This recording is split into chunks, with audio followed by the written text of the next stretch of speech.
Katapang tuwing Webes at Dr. John Reyes sa araw ng Biyernes sa Klinika on Air. Programang para sa mga makabagong bayani ng bansa sa Radyo OFW. Kasama sina Hana Senyeres at Gemma Gumamela. Alas 9 hanggang alas 10:30 ng gabi. Makabuluhang komentaryo ang latatay sa Rapid Fire. Alas 10:30 hanggang alas 12 ng hating gabi. Kasama si Percy Lapi. Susundan naman ng BBC World News hanggang alas 5 ng madaling araw. Yan ang mga programang mapapakinggan sa DZRJ 8:10 AM gabi hanggang madaling araw. Hatid sa inyo ng A-Try Media, ang himpilan ng bawat Pilipino. This program is brought to you by A-Try Media Pro Incorporated.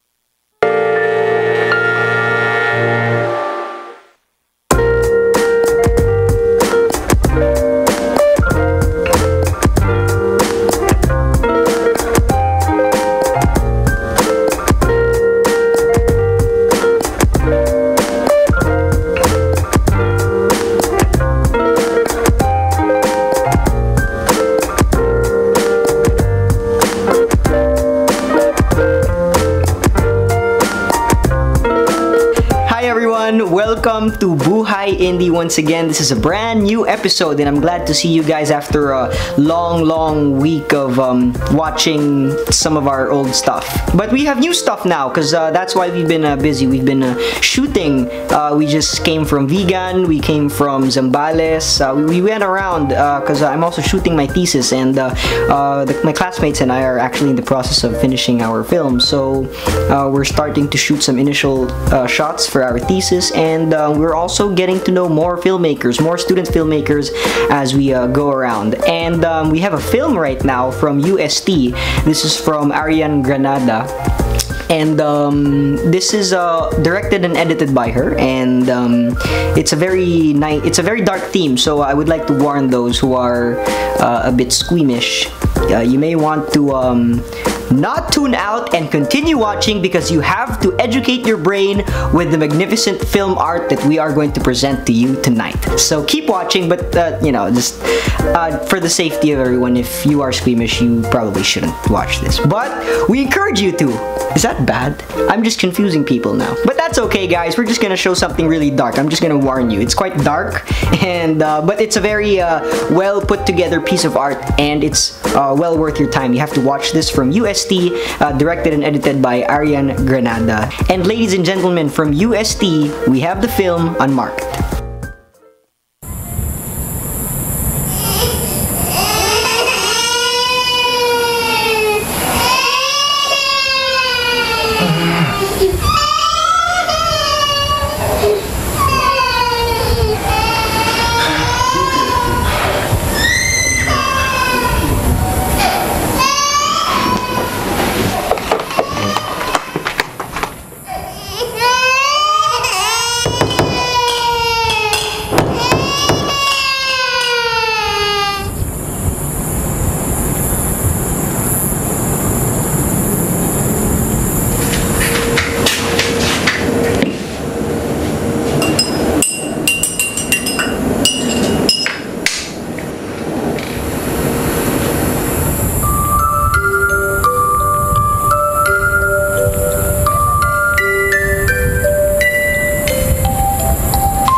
ladies and gentlemen, welcome back to Buhay Indie. What you just watched there was very interesting, and I hope if you guys have any comments about what you just witnessed, you can actually tweet us your thoughts, and maybe you can check us out on Facebook as well, so you can help us improve our craft, because that's what we're about here. We're about learning, we're about improving, and we're about bettering ourselves as filmmakers. That's the ultimate goal of my co-film students and I, and it would really help us a lot. So you guys can email us at goldengoatpictures@gmail.com.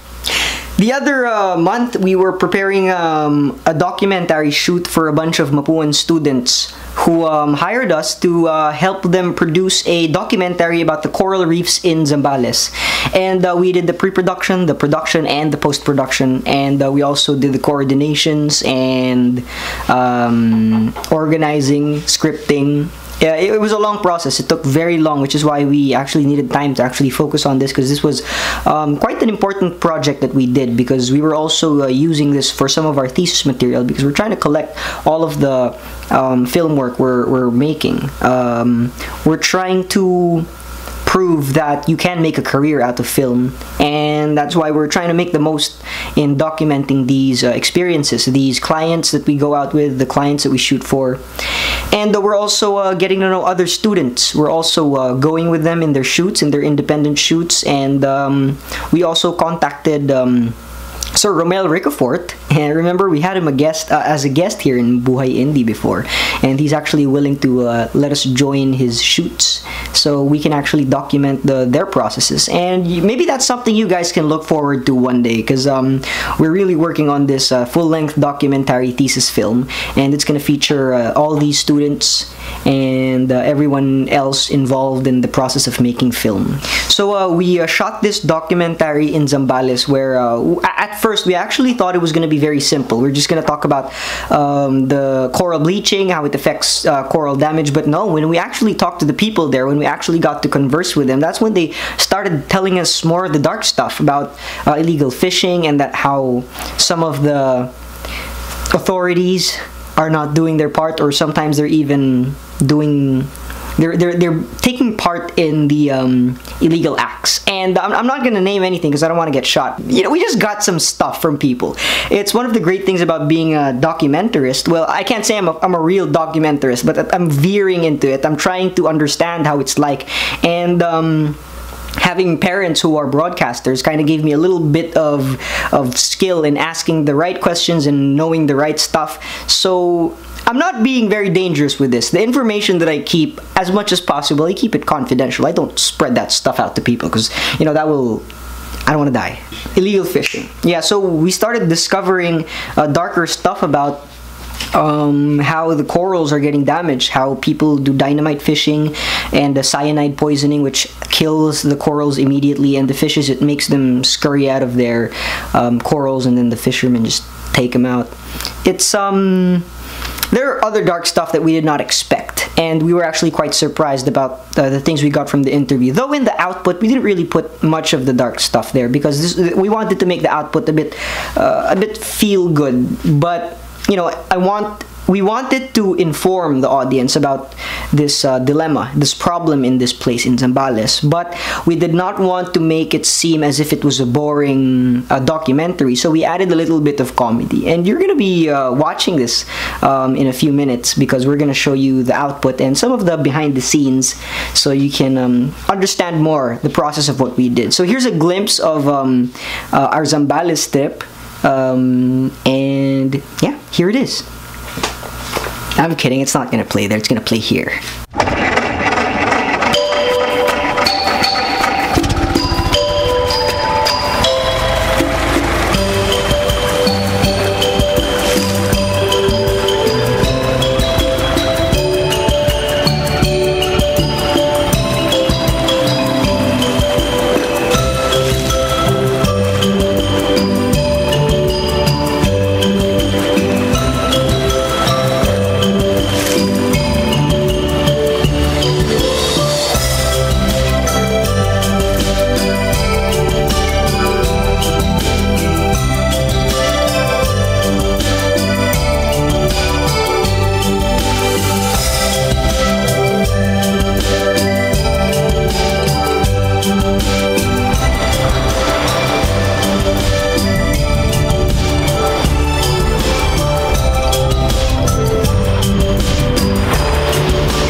din ng mga tao dito.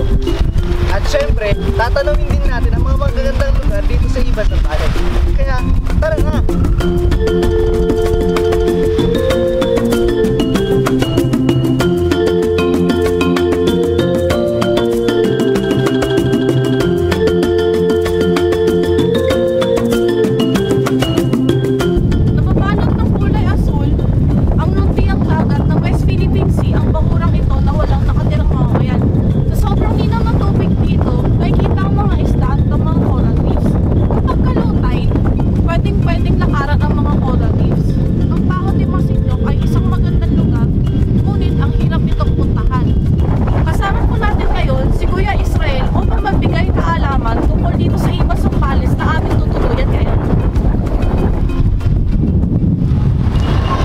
We are here at the governor's office, Capitol, and we're gonna meet the governor. We are gonna go up to the governor's office. Actually, nasabi ko na to sa head ng before. At least 24 hours. Okay, tawagan ko lang head. Pasensya na ako, hindi ko kayo maka-accommodate. No problem, ma'am. Thank you po. Pasamahan ko lang sa mga staff niya. Sige, pahingin. Nandiyan siya. Okay, sige. Pero we have Sagrada Familia ng Santa Cruz. We have Mount Tamulaw na dinevelop ngayon. Pero hindi pa siya masyadong open sa public. We have the beaches. Ng beach namin. Napaka-haba. From Subic through Santa Cruz. Kasi ang Zambales, naka-sandwich between mga bundok at saka karagatan. And yan ay South China Sea, West Philippine Sea na ang tawag ngayon. Yan ang number one attraction talaga, beaches. And then we have the sweet mangoes. Sa Guinness World Book of Record, the sweetest mango in the world ay galing sa isang isla ng Masinloc, San Salvador. Kasi siguro dahil sa klase ng lupa doon, napakatamis at malalaki. Wow, sarap. So balik kayo dito sa Mango Festival namin. April. Magsushoot sila ng mga coral reef. Opo. Ano pong coral reef ang gusto nyo i-suggest na pinakamalapit? Sa Palawan. Stop lang po ngayon kasi hindi po tayo pwede dahil malakas ang hangin. Diyan lang po may malapit po dyan, yung pinabagbagan na tinatawag po namin, maluwag po yun. Ako, isa akong mangingisda. Ang problema namin ngayon dito is yung talamak na cyanide tsaka dynamite fishing. Yan ang number one na problema namin dito. So supposed to be, kung dito lang kayo sa gilid titingin, maganda ang corals. Pero kung doon kayo sa medyo gitna na pinangulihan namin ng isda, talagang durog na. Sirang-sira na. So dati akong OFW. Trabaho ko doon bilang cellphone technician. Tapos nung umuwi ako, nalibang ako sa pangingisda. So ngayon, kinuha ko ng BFAT. Ang mga corals po ba, nagre-regenerate or nabubuo ulit? Pero matagal. Lalo na kung cyanide ang ginamit mo. Kasi pagka dinamita, madudurog sila pero tutubo pa rin. Hindi gaya ng cyanide, mamamatay sila. Matagal na panahon bago sila tutubo ulit. Pag cyanide ang ginagamit. Ang dynamite fishing po ba, pinagbabawal dito sa... Pinagbabawal pero walang umuhuli. Marami pa rin, talamak pa rin. Pagpay talaga nila, no? Napaka-accommodating nila.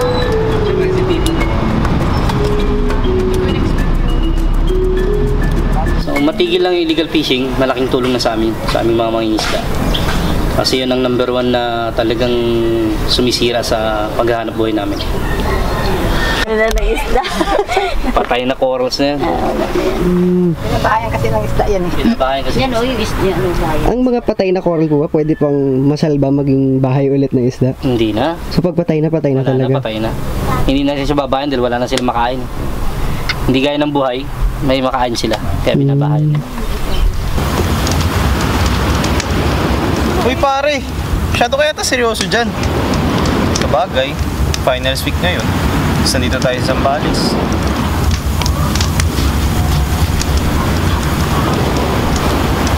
Uy, ba yan? Killjoy naman eh ito. Uy, hindi, wala. May isip na kasi. Ako din eh.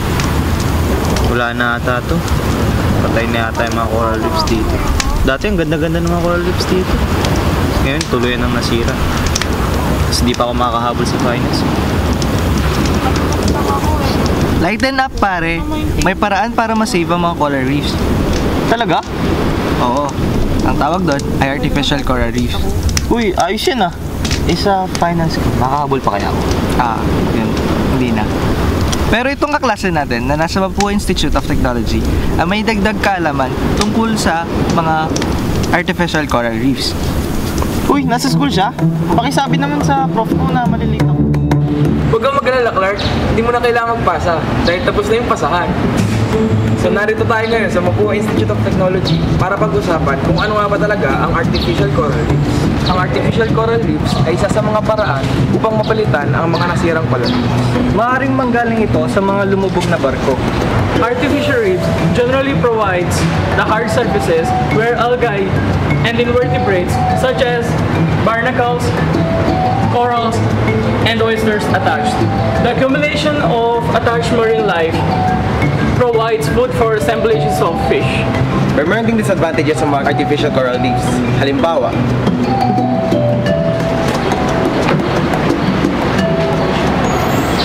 Isa sa pinakamasama epekto ng artificial na coral reefs ay dulot ng mga kalat o polusyon nagmumula sa pagpapatay nito. Heavy metal, often found in ship sunk for the sake of reef creation, contains toxic material that slowly creeps into the environment and causes damage to the existing wildlife population. Even materials that have been properly cleaned and checked may cause unforeseen problems when introduced to the delicate environment. isa sa problema na dulot ng mga artificial coral reefs ay hindi ito nakamarka sa mga mapa. Pwede itong magdulot ng panganib sa mga isda sapagkat napagpaminsala ito ng malalaki o maliliit na bangka. So kung hindi rin ganun ka-epektibo ang mga artificial coral reefs, dapat siguro na pagtuunan na lamang ng pansin ang pagpepreserba sa mga natitirang coral reefs. Paano nga ba natin maprepreserba ang mga yaman dagat na ito? Una, pagtitipid ng tubig. Ang maayos na paggamit ng tubig ay nakakatulong upang malimitahan ang polusyon sa dagat dahil sa runoff. Help reduce pollution. Maglakad, magbisikleta, sumakay ng bus. Ang mga emisyon na nanggagaling sa kotse at mga pabrika ay nagdudulot ng pagtaas ng temperatura ng mga karagatan na nagdudulot ng coral bleaching na ikinasisira ng mga corals. Research what you put on your lawn. Although you may 1,000 miles away from coral reef ecosystem, these products flow into water, pollute the ocean, and can harm the coral reefs and marine life. Ang mga coral reefs ay tirahan ng 1 milyong aquatic species. Kasama na rito ang ilang libong fish species. Sana ay marami kayong natutunan sa aming diskusyon. At ngayon, balik tayo sa Ibas Zambales upang ituloy ang ating educational adventure. Oh, nag-enjoy ba kayo sa unang araw natin ng stay sa Zambales? Dami nating nakita, nakilala, at pinamili. Ito talagang si Marie, masyadong chill. Hoy, finals week natin ngayon. Huwag ka nga pa-chill-chill dyan. Oo nga eh. Wala pang wifi dito sa beach. Dito lang kami makapag-BB collab ng prof ko. Well, tapusin nyo na lahat yan agad-agad. Kasi bukas, isa na namang malupit na adventure ang haharapin natin. Correct ka dyan, partner. Partner. Ew.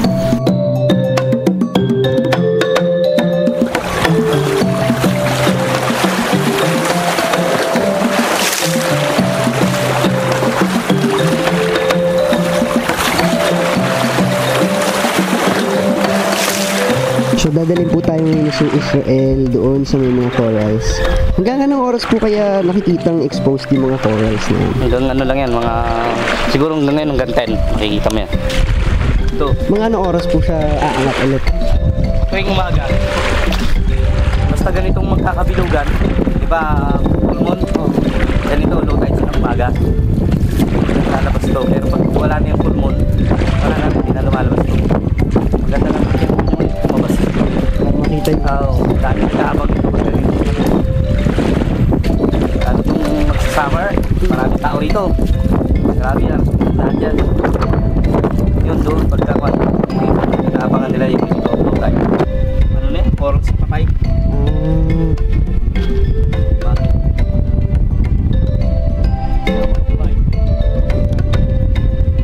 Makukulay po po yung mga corals doon. Makukulay. Coral mining has also depleted the country's reefs. In fact, an estimated 1.5 million kilograms of coral are harvested annually as a part of the international trade in reef products. Bleaching has also threatened the country's sensitive coral reefs. From 1997 to 1998, massive coral bleaching in which corals turned chalky white was reported in Masinloc, Zambales, Bolinao, Pangasinan, Bakit Bay, El Nido, and Coron Islands in Palawan, and Puerto Galera and Oriental Mindoro. An increase in temperature of at least 1 degree can cause coral bleaching. With the continued temperature increase in the world's oceans, bleaching is inevitable.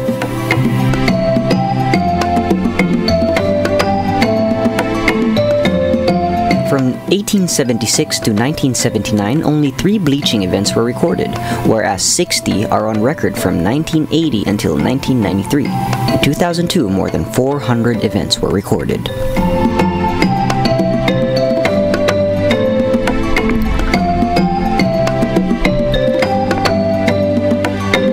Ay, salamat, makakauwi na. Nakapagod, no? Ay, pagod. Buti nga may signal na eh. At sana, kayo din na nagde-enjoy sa pagsama sa amin dito sa Zambales upang matutunan ng mga yamong dagat at pagpreserba nito. Sana kayo din ay gumawa ng parte nyo para sa pagpreserba nito. Mula sa iba Zambales, ako po si Alex. At ako po si Jana. Ako si Clark. At ako si Kit. Kami ay nagpapasalamat at kami ang mga mag-aaral mula sa Buhay Institute of Technology na... Ayoko na! Tara na! Bye-bye! Bye-bye!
Welcome back to Buhay Indie, and we just watched another amazing piece of film, and I hope you guys like that. If you guys have any comments, you can email us goldengoatpictures@gmail.com, and it would greatly help us if you can give us your suggestions about well, just your thoughts. And so right now we are going to be watching another student feature film.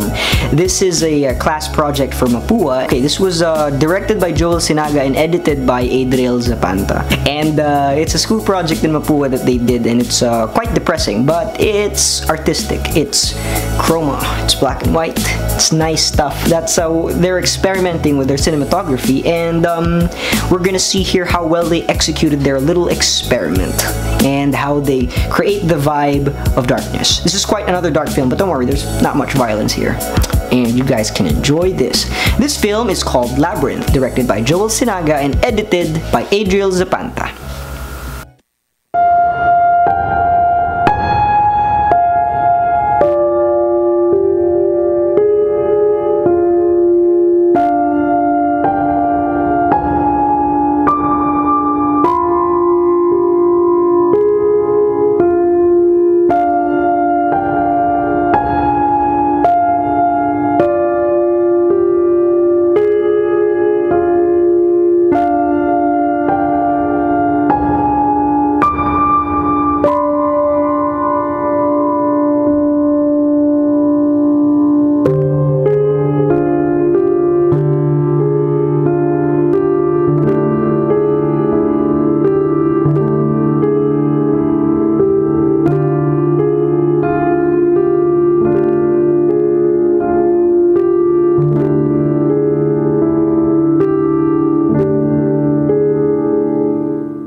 a shame.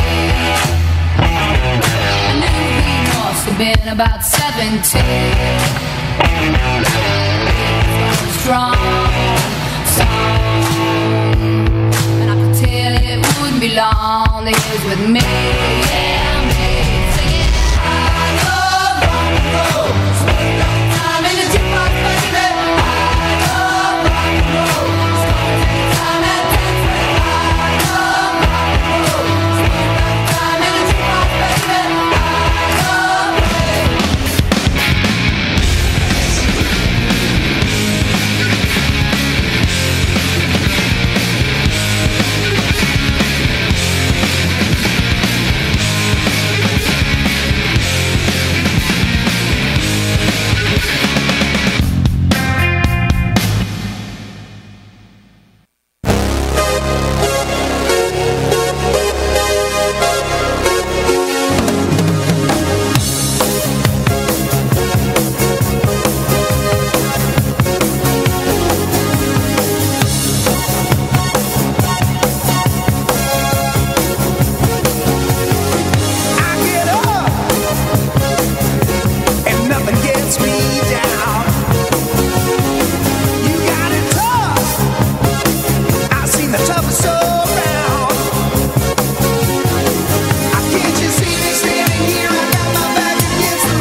Welcome to How to Indie. In this documentary, we'll be teaching you how to start your own indie film career from film school all the way up to your film career. First, we're going to start with the basics. Some of the basics include working for clients, doing student projects, and doing various film works. The main thing about your indie film career is that you maintain practice. Continue to practice your craft, shooting, and you get this practice by taking in different kinds of clients and projects for your film work. Just keep producing outputs and improve over time. Here's a quick sample of what we do. The other day we went to Zambales to shoot a student project. It's a documentary about the coral reefs. And this is what happened. Okay, we are here right now assembling at Mapua Intramuros. This is our little van that we're going to take all the way to Zambales. This is an FX that we rented. It's a UV Express, and we're gonna take a 6-hour drive all the way to Zambales. This is our production man. This is video man Joel Sinaga. Say hi to the camera, Joel. And he's gonna be manning. This is our driver, and then we're good to go. Hey, no smoking on the trip. I'm just kidding, I'm smoking as well. We got ourselves a drone courtesy of Sir Romel Ricafort. And here are the other guys, they just arrived. We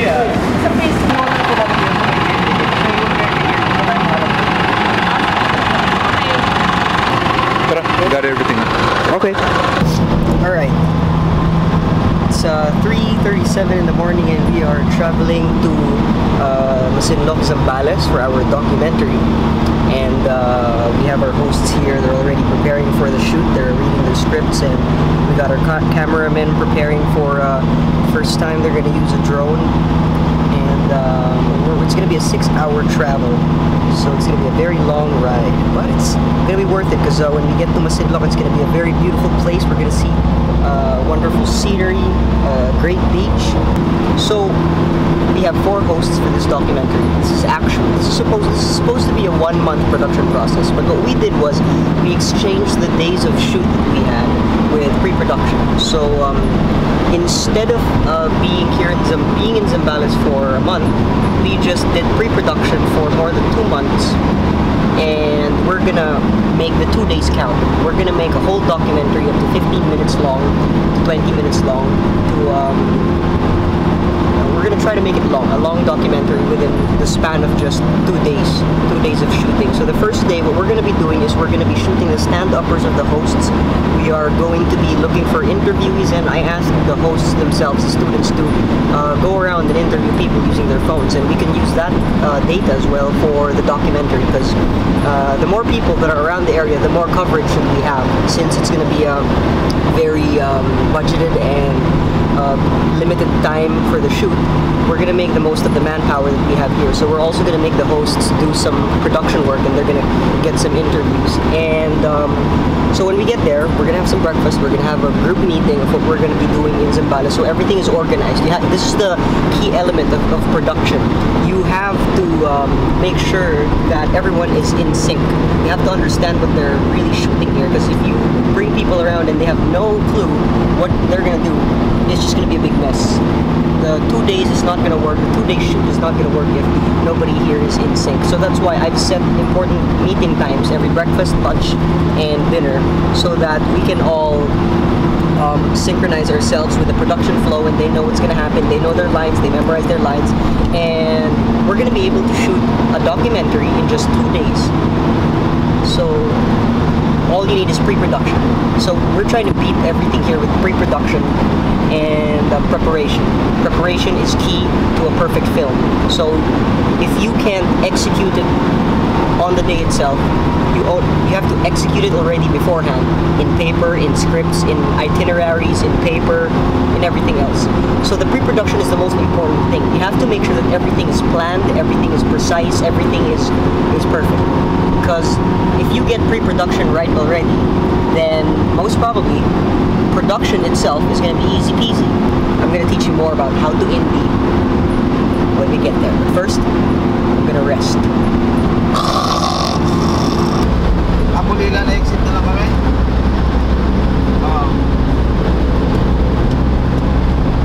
Hirap po kasi kami yung mga fee ng ibang van, yung mga talagang rental, nasa 10,000, 15,000 yung sinisingil. Eh sabi namin, mga estudyante lang kami, wala kaming budget para sa ganun. Kaya pwede rin to maging option sa mga ibang filmmakers na estudyante kung gusto nila mag-arkila na lang sila ng FX. Sa totoo lang talaga, sir. Buti nakachempo kayo ng ganyang ratio. Suswertihan lang talaga, no? Suswertihan lang yan, sir. Sa totoo lang, sir, ang mga arkilaan talaga dyan, hindi talaga bababa sa ganun. 5,000 a day. Minimum, no? Minimum yun, sir.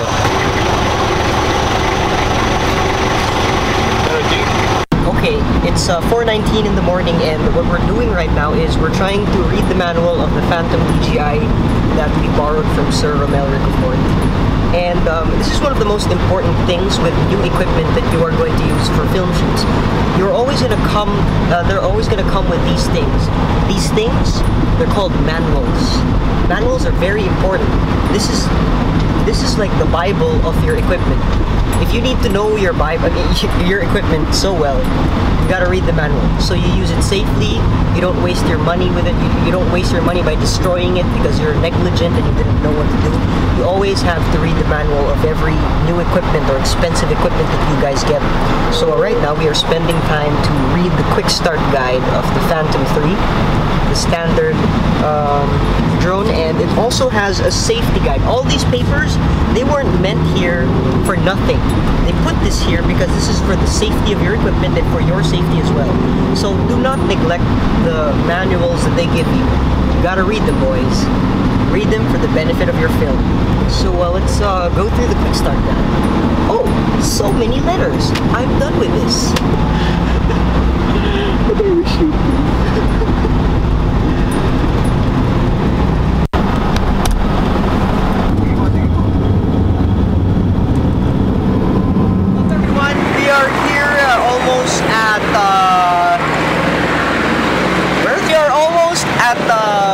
Zambales, where we're going to stay. Palawig tayo magsi-stay. We stop over here somewhere in Zambales. I have no idea where we are. The governor is not in the office today, so we had to find a way to get information out of him even if he's not here. So what we did was we talked to the vice, and we got a phone interview with the governor, and he was generous enough to tell us about Zambales, and we got our information. We're gonna head next to Palawig to go see our accommodation and charge up our batteries, and also we're gonna meet up with the production team and the hosts so we get more organized with the plans today, because there have been sudden change of plans because the information we're just getting now, we're using it to really mold this documentary, because you know, when making a documentary you don't really script this, so the script that we made is just a guideline for what we're going to try to do, but most of the information that we get is what we're going to use, and that's what we're going to be doing in this documentary. Basically anything goes, but we're going to try to see where we go. So, pero hindi pa siya masyadong open sa public, ano? We have the beaches. Ng beach namin, haba from Subic through Santa Cruz. Kasi ang Zambales, naka-sandwich between. Ano pong coral reef ang gusto niyo i-suggest na pinakamalapit? Sa Palawig. Sa Palawig po ngayon kasi hindi po tayo pwede malakas ang hangin. So patitigilin po natin yung hangin bago po namin makapunta sa coral. Yan lang po, may malapit po dyan yung pinabagbagan na tinatawag po namin, maluwag po yun. Ha? Tighten your laces para di ka pasukan ng sand. Yeah, I did. Pawak lang sila. Di ba pinilala na natin, no? Oo. Wala. Ha? Wala.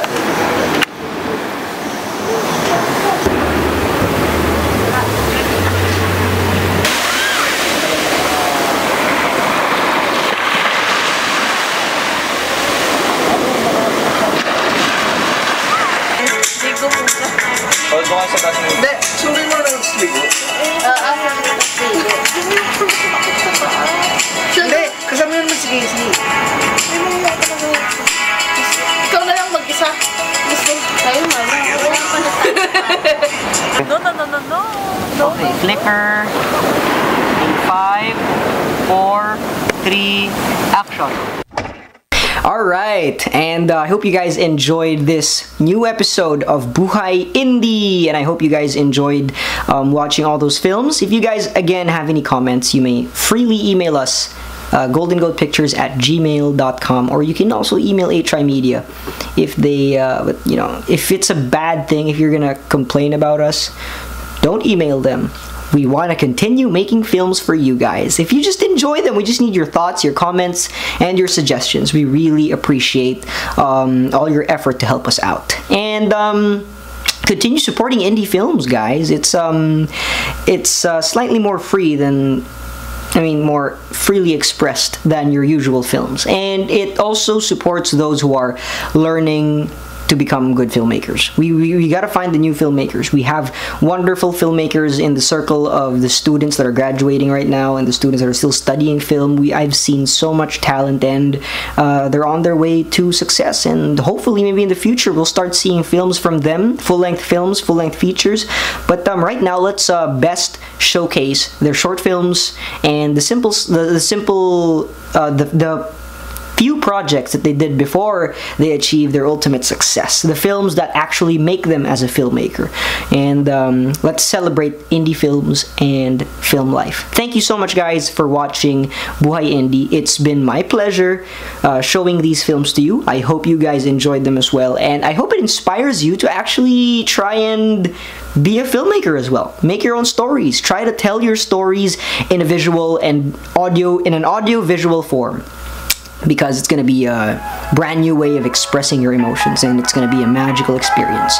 Thank you again so much, guys. We'll see you again next week. God bless you.